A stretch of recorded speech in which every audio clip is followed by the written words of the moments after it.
It is Tuesday, everyone. Welcome into the News 10 Plus Digital Desk. I'm Taylor Gattoni, and hopefully you're all staying dry from this gloomy, rainy weather that we have today on this Tuesday. We'll have Justin Bradford talking about that in just a little bit here. But Studio 10 gets started in just under an hour, and so, of course, we want to share what they have coming up in their later newscasts. So you can always check it out. They will, again, be starting in just under an hour. They are getting busy for their show right now. That's why we don't have anyone joining us. But there is where you can stay connected with Studio 10. And, of course, you can always go to their YouTube page at WILX Studio 10 to look back at any of their previous segments or anything that they've had on.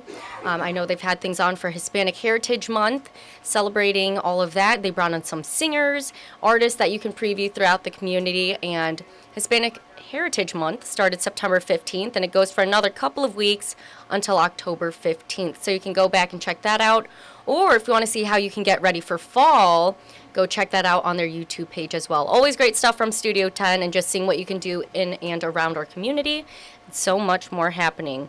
Now, I also want to share what we have coming up in our later newscast, starting with first at 4 and then followed by our 90 minutes of news. So again, in place of Mid-Michigan Matters.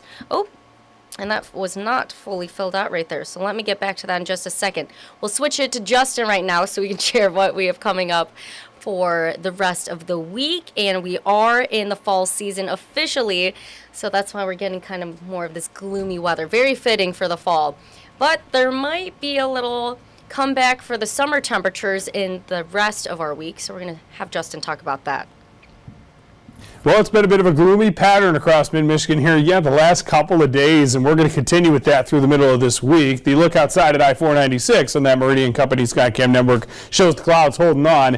We've avoided the rain in many spots through much of the day so far, but it's still possible to flare up a shower or storm as we head into the rest of our day. You see that here. We get to about 4 or 5 o'clock, a few of those popping, especially for western sections. This is all going to move in from the south and east, and over the next several hours here as we head into the overnight, we'll actually spend a lot more time dry than we do underneath any rain. However, we are going to see opportunities at almost every juncture. You can see Wednesday morning here starting off with a little bit more wet activity. That continues throughout the day. I think tomorrow's highs are the coolest of the week, only in the mid-60s. Eventually, we'll work back into the upper 60s with some late-day sunshine on Thursday, following the morning rain showers you see here that eventually dissipate. We'll get back into the late sun. That'll help us out and really jumpstart us into what should be a beautiful rest of the forecast after we get through Thursday afternoon. So 69 the high today. I think a couple folks likely get into the 70s who avoid the rain, but for most it's going to be upper 60s if you're caught under a shower storm. But the temperatures, as much as they are kept in check during the day, when we get into one of these gloomy patterns in the clouds, they don't fall too much overnight. So lows are going to be in the upper 50s again tonight and for several days in our forecast moving forward. The high tomorrow only comes in at 66. So as I mentioned, not a lot of temperature movement. It's very damp air, a little cool for the time of year, but our normal high is around 70, so we're really not that far off from it in this stretch. We will get back into the upper 60s late Thursday following the morning showers. That is going to be just probably the last opportunity for rain, not only in the month of September, but maybe through the first week of October as well. We've got a great pattern that's called an omega block that's going to be shaping up starting on Friday. So we keep around a few clouds by then, but as we get into Saturday for the final of September, it's a lot more sunshine than clouds. We're into the mid and maybe even a few upper 70s, and then Sunday is October 1st. That and the next 4 days to follow at least as we round out the 10-day here, they're all going to feature sunshine. They're all going to feature high temperatures that are in the upper 70s to near 80 degrees. Of course, there could be small changes in this forecast, but we've got pretty high confidence that the stretch Friday through the following week is going to be one of the best ones I can remember in recent memory for the time of year. We're going to keep an eye on that, but it is going to be a good one to see. What a beautiful looking rest of that week. I mean, you just make it through these couple of days with some gloomy weather, some of that rain. So make sure to carry a rain jacket with you or an umbrella, whatever is going to keep you nice and dry. And then we have the summer weather making a return with those close to 80s. Some people might get lucky and get into the 80s. Otherwise, it will be sunshine and you have that warmth. Perfect for the weekend. So make sure to go enjoy that. Again, to see how you can enjoy what's going on in our community, check out Studio 10 for all of the latest events in the area.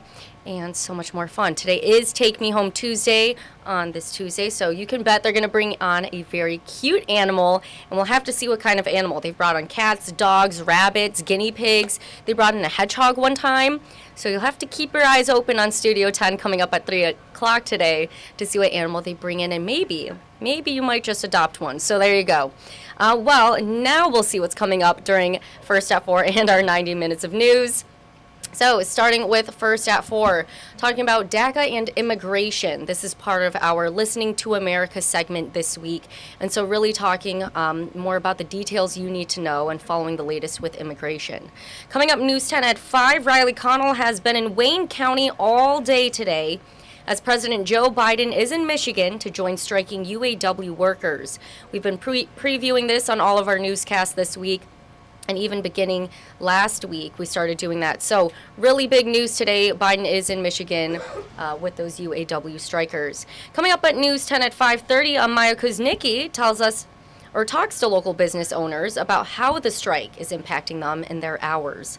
And then coming up, News 10 at 6, we visited the Agriculture and Food Industry Fair. And so you get to check out all of that yummy goodness and what is going on over there. Again, that is coming up on News 10 at 6. But right now, we do want to check in with our reporters to see what they have coming up in their later newscast. So give us just a second here.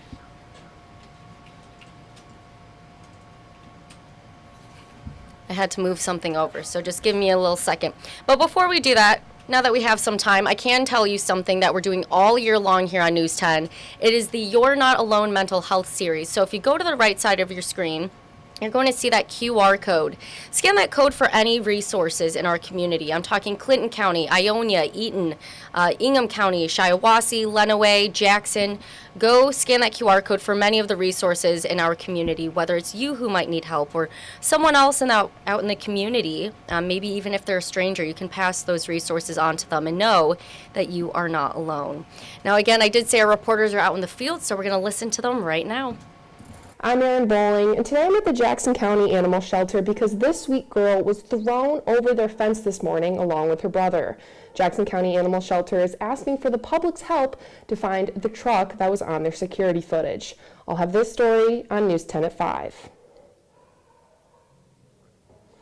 Nearly 3,000 Michiganders are living with sickle cell disease, and many say that the disease is undervalued and unknown. I spoke with sickle cell warriors who say it takes a village to raise awareness and live life. I'm Deanna Giles, and I'll have that story on News 10 at 5:30. Tanaya. With just 5 days left, local entrepreneurs are worried that their small business could be impacted by the government shutdown. Hear what one local business told me they're gearing up for today on News 10 at 6. Thanks, Mars Anderson, right outside in Marshall, Michigan, at the construction site of the new Ford Blue Oval battery plant, where Ford recently announced that they're putting a pause on construction. I have reactions from locals and experts in our 90 minutes of news. I'm going to pass it back to the desk. Taylor?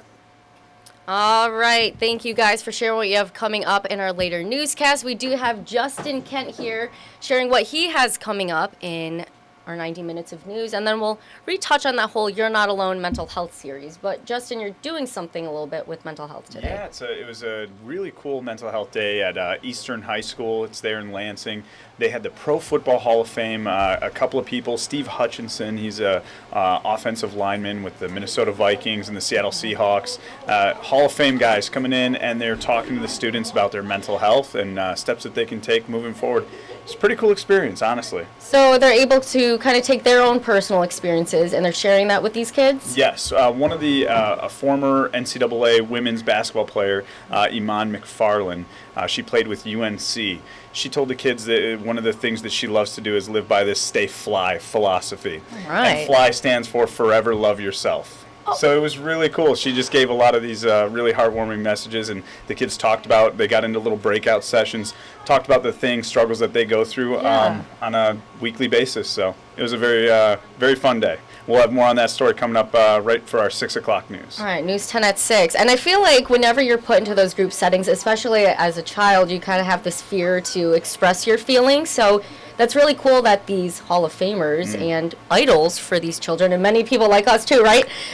We look up to them, and when they're able to kind of break down to, I mean, we're all human at the end of the day, but we look up to them, and when they can come talk to you and say, you know, I'm going through this too, I'm sure that helps. Absolutely. It's one thing hearing it from an administrator or from a counselor. It's definitely something different to hear it from your heroes that you watch and idolize. So it was definitely a very cool thing that the pro football does this. So I like how you said, hear it from your heroes. Yeah. That's cool.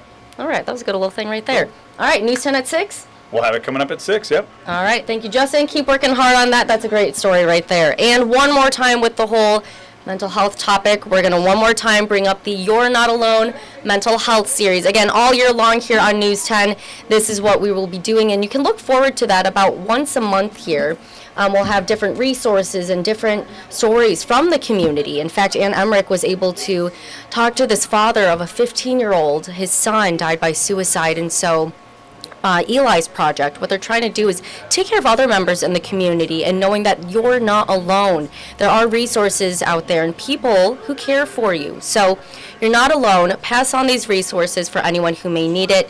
In fact, I have it pulled up in my phone as well because I was like, hey, these are great resources to have if I'm, walking along the street and someone's like, I would really wish I had this tool.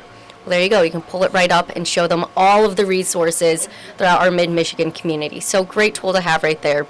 Now, with all of the rain chances, you heard Justin Bradford talking earlier and saying that, we will be having this rain the next few days before all that sunshine and heat come back into our forecast. So while you're monitoring all of the rain chances over the next couple of days, if you have any plans or errands you need to run, great tool to have is the First Alert Weather app, completely free off of Google Play and the Apple App Store.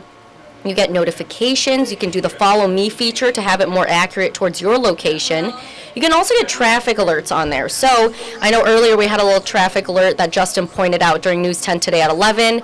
With some of that rain and slickness out on the roads, popped up a little traffic alert. So you can always stay up to date with that. Again, as you just saw, hour-by-hour temperatures, radar, satellite.